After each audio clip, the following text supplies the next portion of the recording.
Noniin, screencastia My Snooker Calculatorista. Lähtee käyntiin.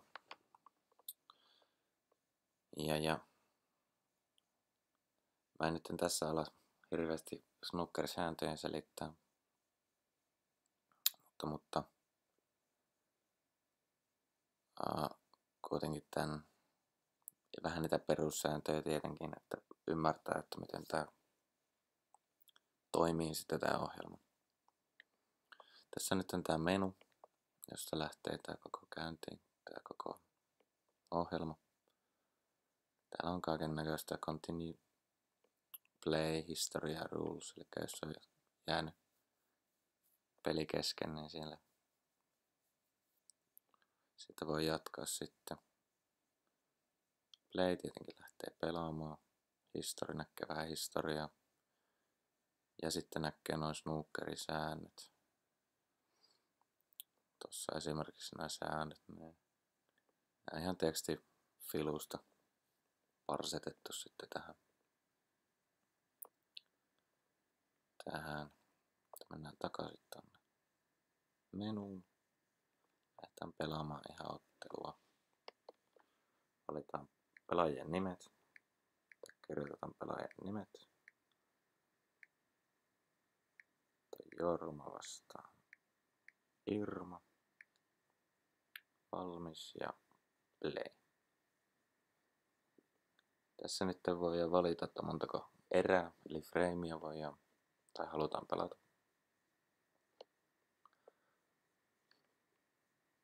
Niitähän voi pelata vaikka miljoona jos haluaa, mutta kukaan nyt ei sitä jaksa.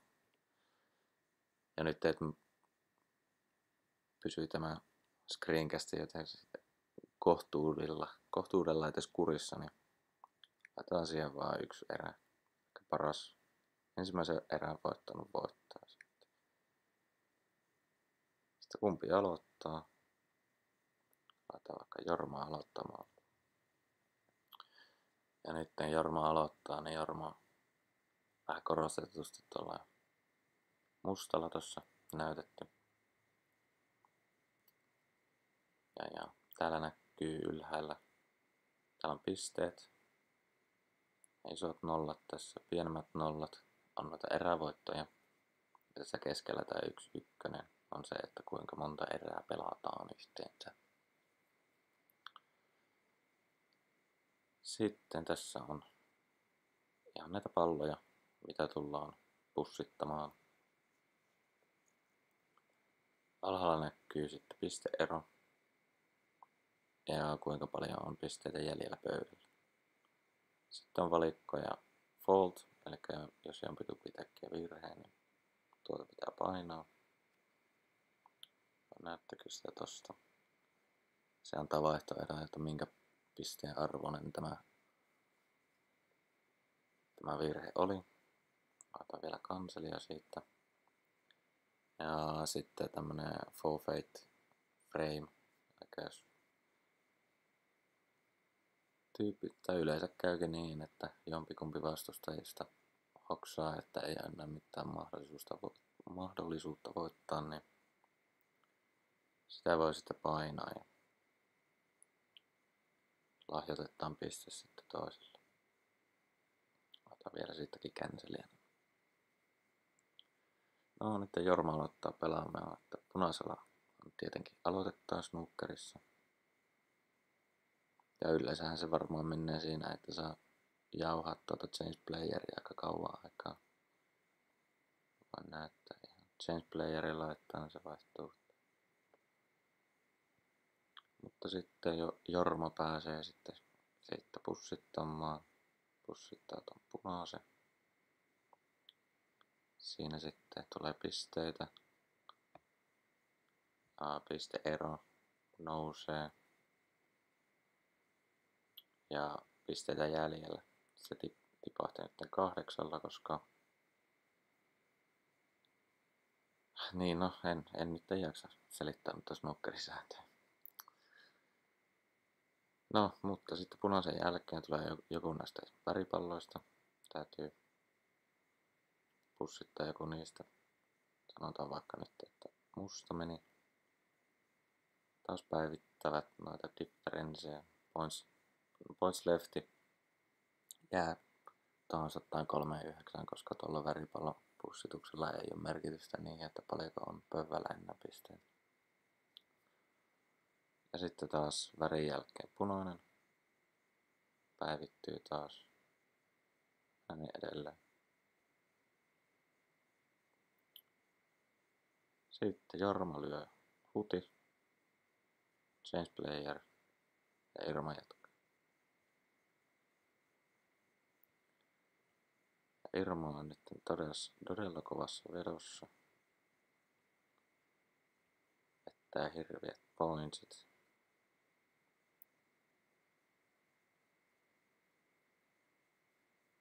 Ja tässä tällä hetkellä nyt Irma tekee sitten safety-lyönnin. Painaa taas change playeria. Ja Jorma hoksaa, että pisteero on 61. Pisteitä jäljellä on näin 35. Ei ole minkäännäköisiä mahdollisuutta voittaa enää erää. Jorma painaa forfeit frame. Kysyy, are you sure? Painetaan OK. Ja koska se oli yhden framein peli loppukin jo siihen. Siinä näkee nyt nuo statsit vähäsen. Aika freimivoitot 0,1. Pisteet, mitä on lyönyt yhteensä. Tietenkin, että mitä enemmän noita frameja pelaa, totta kai toi total points sitten kasvaa tossa. Sitten highest break, se katsoo jokaisesta frameista, tai siis koko ottelun frameista, tai koko ottelun kaikista breikeistä, eli niin lyöntisarjasta sen parhaimman. Ja nyt tuolla Irmalla nyt oli toi 80, Jormalla oli 19. Sitten voidaan painaa exittiä. Ja. Sitten vaikka mennään tonne historiin. Sinne nyt tallentuu sinne tulee pelaajan nimi, päivämäärä milloin ollaan pelattu, ja just highest break ja total points. Juurikin sillä pelillä. Tää voi tyhjentää sitten tämän historian painamalla clear. Sitten ne lähtee sieltä pois.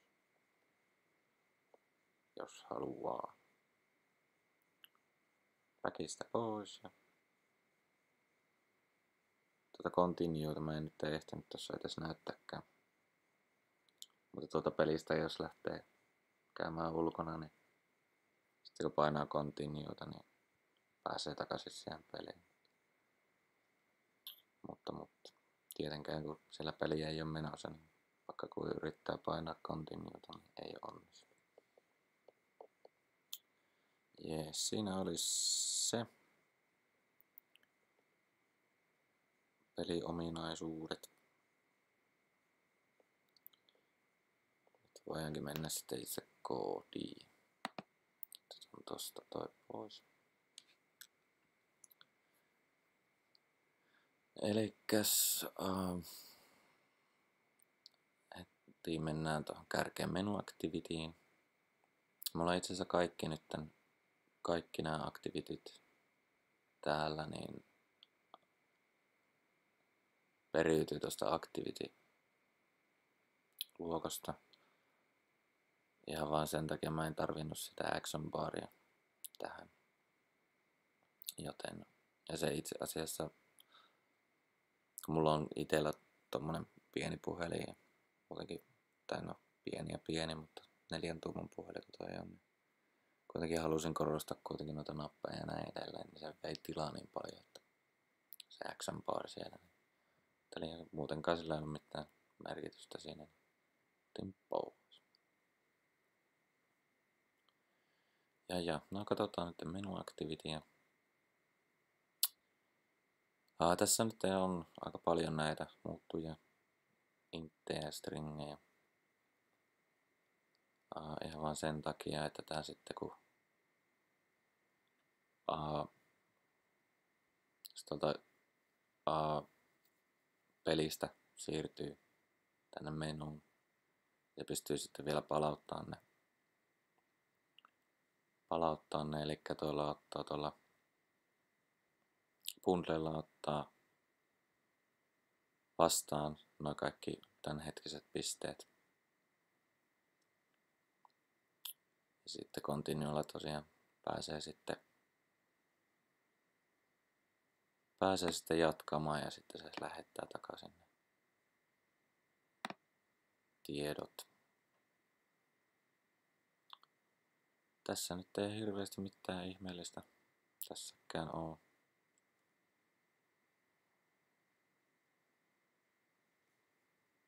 Että on klikissä, painaa playtä, alkaa sitten tuon play activityin. Play activity näyttää sitten täältä. Ei mitään ihmeellistä. Siinä on 2 text viewia. Tää on noita edit text juttuja, johon sitten kirjoitetaan nimet. Ja tässä on tuo, että on back pressed, niin se menee takaisin sinne menu activityin. Ettei lähde koko ohjelmasta pois. Tai no eihän se muutenkaan tietenkään lähde sieltä pois. Mutta pistin noihin jokaisen erikseen on back pressedin. Ja sitten se lähettää sitten eteenpäin choose player activityin pelaajien nimet. Katsotaan play-nappia pahin. Sitten tämä choose player activity.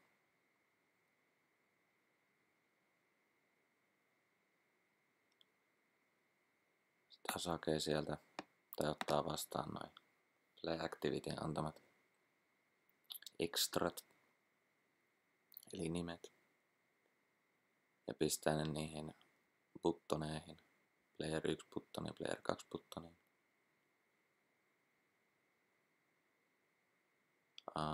Ja sitten itse asiassa täällä oli tää edit total frames, niin siihen pystyy sitten sen laittamaan sitten ne erämäärät. Ja sitten taas on klikillä. Jos painaa player 1 buttonia, se aloittaa tuon player 1 intentin, eli se menee sitten tuohon player 1 activityin. Ja jos sitä kakkosnappia painaa, sitten se menee tonne kakkoseen. Ja molemmissa tapauksissa totta kai tiedot, nimet ja noin erämäärät, freimimäärät sitten menee. Sitten nämä player 1 ja player 2 activityt, nämä on aika lailla identtisiä muuttujat. Muuttujatkin on itse asiassa identtisiä, mutta sitten noin.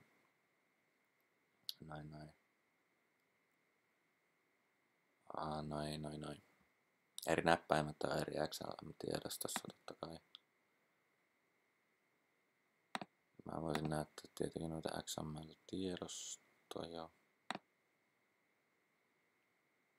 Vaikka tää player 1 activity tosta.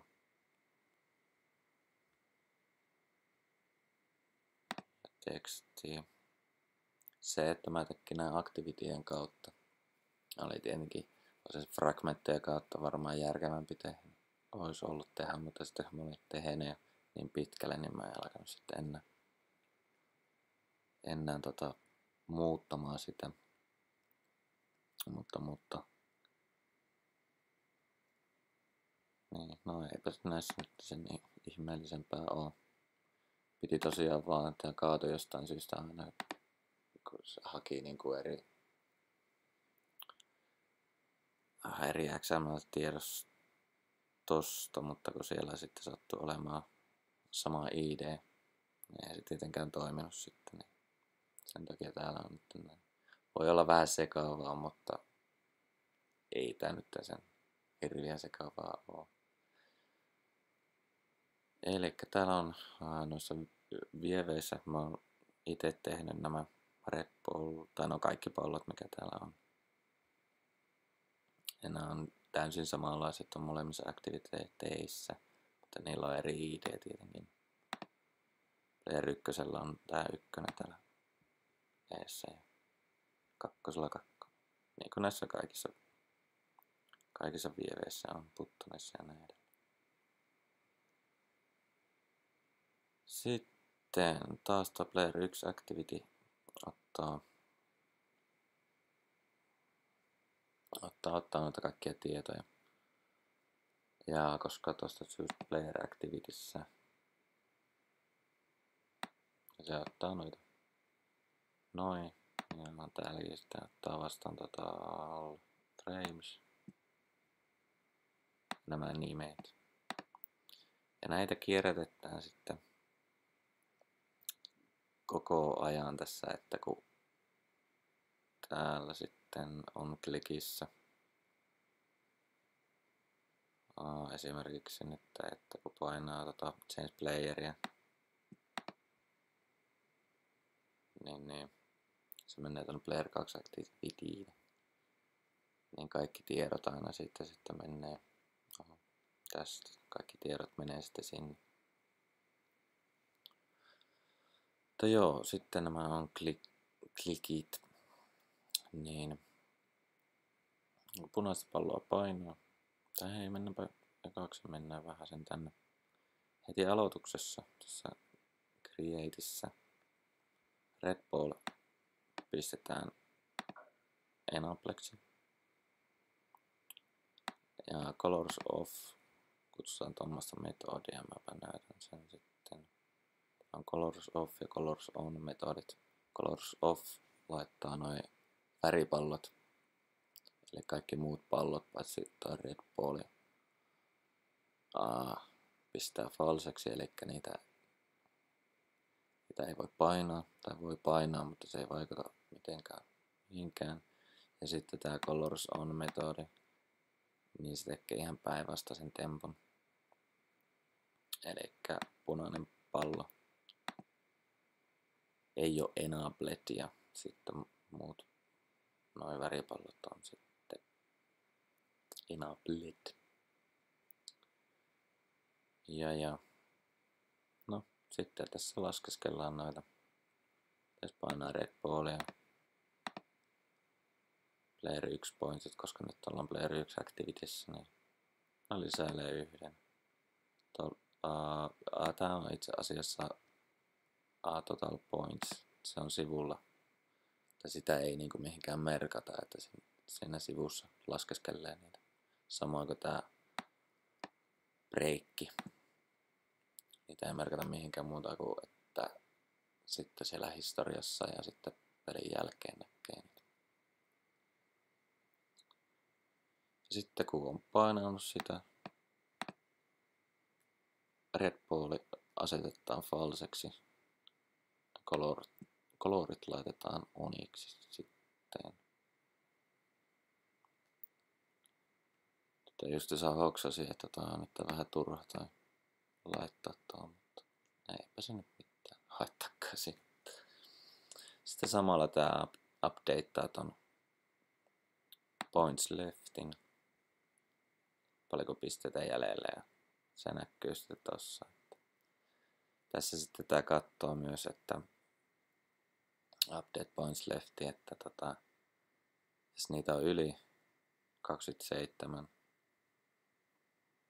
ja sitten noita on tai siis on pienempi tai yhtä suuri kuin 147, eli sillä välillä, kun noita punaisia palloja on jäljellä, niin se aina kun punainen pallo lähtee pois, niin se vähentää 8 pistettä. Ja taaskaan en nyt jaksa alkaa selittää noita snookkerisääntöjä. Tai voin sanoa, että näin se menee.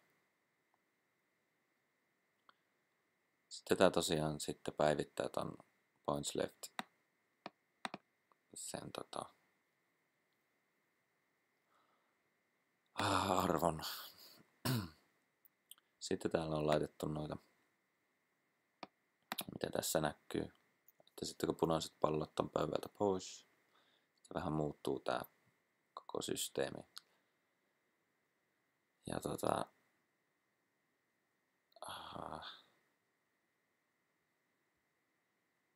niitä sitten lyödään. Pelkästään väripalloja, kun väripallo on pussitettu, niin sitten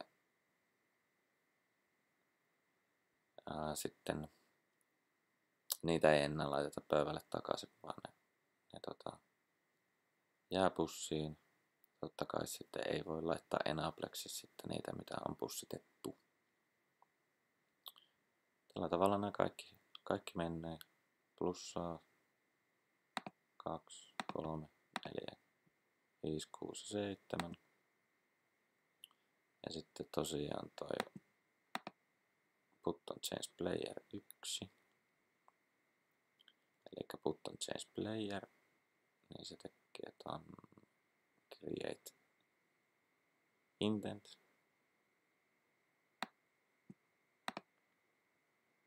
Tekee ton player 2 activity, tai menee sinne.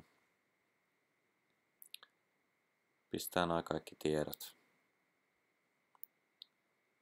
Ja sitten tässä on tää highest break päivitys. Se katsoo, että onko se äskeinen breikki, mitä se teki, että onko se sitten sen pelaajan korkein lyöntisarja. Ja sitten se pistää toi highest breakin sitten sen kanssa. Ja tässä nyt piti myös sitten pässätä toi player 2 highest breakikin tähän, koska mä tosiaankin toi aloittaa aina uuden activityn sen jälkeen, kun vuoro loppuu. Ja sitten lopetetaan toi, tai siis että painetaan toi, tai laitetaan toi finish, että sillä back-napilla ei enää pääse tonne äskeiseen activityin. Eli se on siinä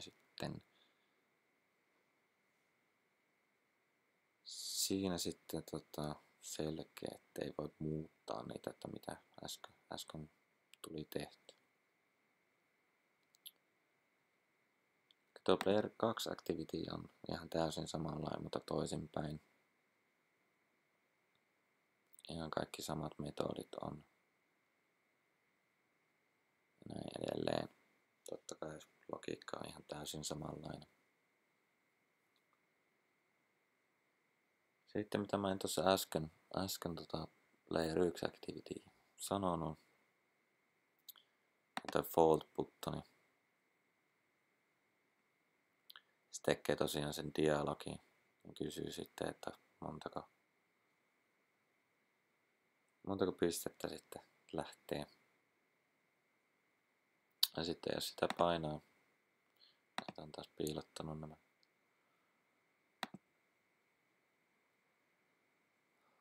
Jotain painaa, vaikka 4, niin sitten player 1 saa 4 pistettä. Ja sitten taas vaihdetaan sinne oikeaan pelaajaan. Canceli, kun painaa, niin lähtee vaan sitä dialogista pois. Mitään ei ole muuttunut. Forfeitissa sitten totta kai kysyy jotain, are you sure? Sitten on ok. Toinen pelaaja saa 1 frame-pisteen lisää.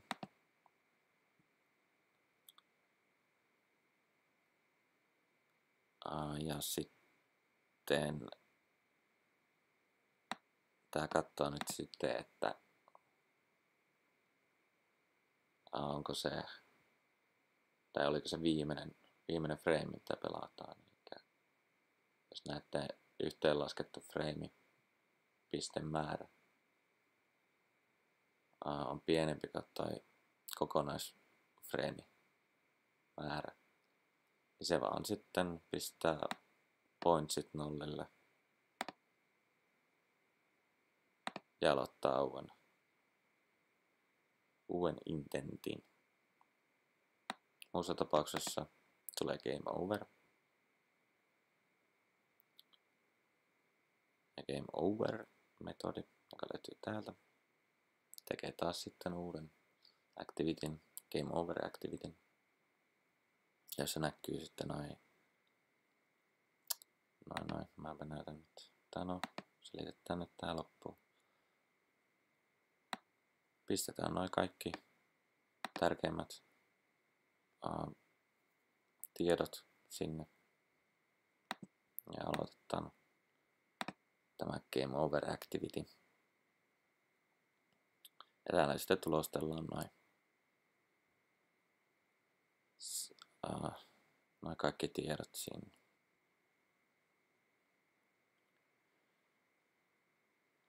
Täällä on sitten se, että miten mä sinne historiaan sain nämä tökättyä.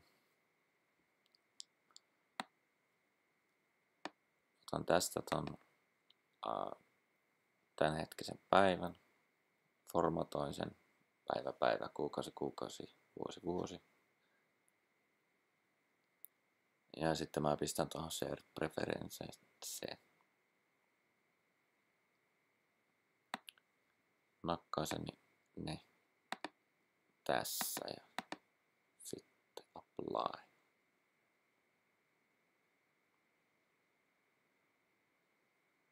Ja tosiaan siellä oli se yksi buttoni, exit button. Se menee sitten takaisin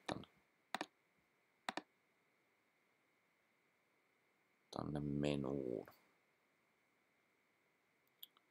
Sitten otamme tuolta history activity.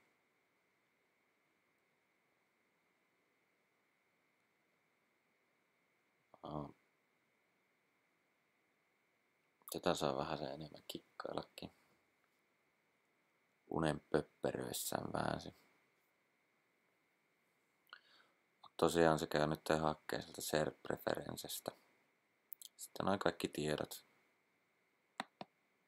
Nimet, match dateit, näin edelleen.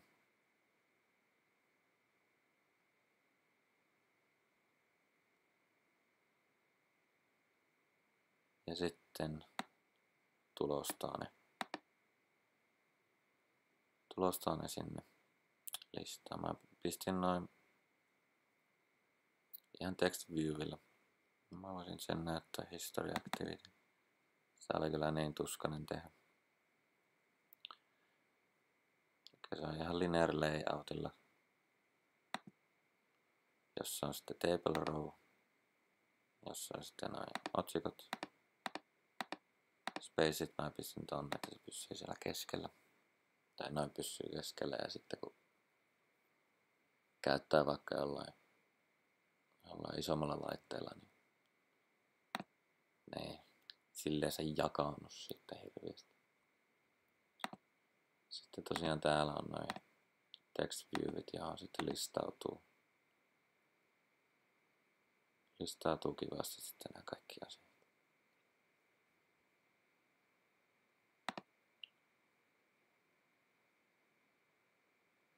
Ja sitten siellä on tää on klikki ja sitten siellä on history clear. Tyhjentää share preferencen ja sitten laittaa saman tien noin kaikki text viewit. Nakkaa ne tyhjiksi.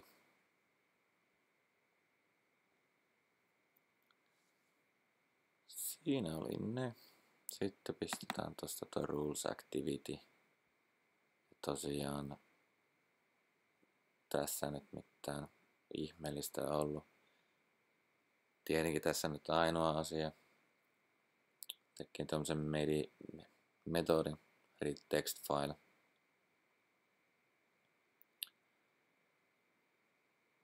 Ja se käy kattoon ton tekstitiedoston ja tulostaa sitten sitä.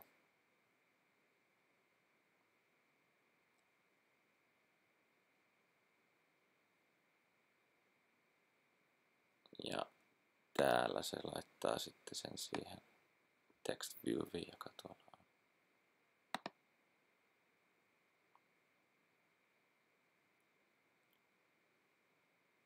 Ja tässä tää nyt taisi olla aika lailla tää koodi. Taisi olla itse asiassa ihan täysin tässä tää koodi. Totta kai tuossa on noin XML-tiedostot, nämä kaikki layoutit tuolla, mutta niissä nyt mitään ihmeellistä ei oo. Että täällä on nämä dialogit. Ihan vaan tehty tällainen. Hyvin yksiselitteisen yksinkertaisia. Vähän tosiaan sai kikkailla noiden kaiken näköistä hässäköiden kanssa tossa, mutta no joo, täällä on nämä drawablet, eli noi kaikki boltsit sitten erikseen laitettu. Voisin näyttää tuota vaikka. Ihan tällä shapeillä tekkiin vaan. Ja sitten pisti vähän tuommoista gradienttia tohon. Näyttää vähän semmoiselta oikean mamman näköiseltä. Kuten täältä voi vaikka katsoa. Niin. Ei ota silmään niin sanotusti. Mut joo, tässä tää nyt oli lyhykäisyydessään ja